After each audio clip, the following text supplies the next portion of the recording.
Well, yeah, I know that there is a dividing line between the huge literature of political science on lobbies and lobbying as an action and the perception of public opinion. Obviously, when we talk about lobbies and lobbying as an action, we immediately refer to an act of pressure which is made in order to have a personal gain. This is something that exists in the reality, but at the same time, we need to consider two different things.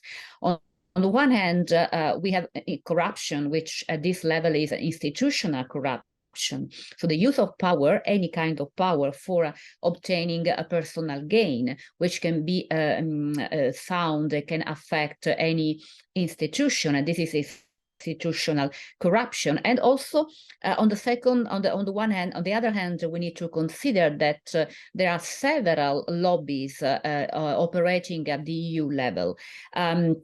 Many lobbies are doing a great job because they are representing interests. They represent various categories. So obviously the biggest ones are very much related to big affairs or very likely to fall into conflicts of interest.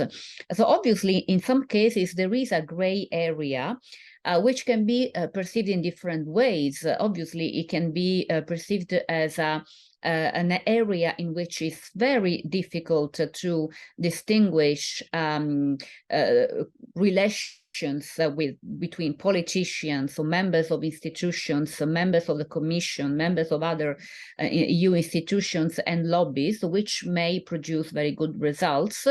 Or sometimes this may also produce very bad results.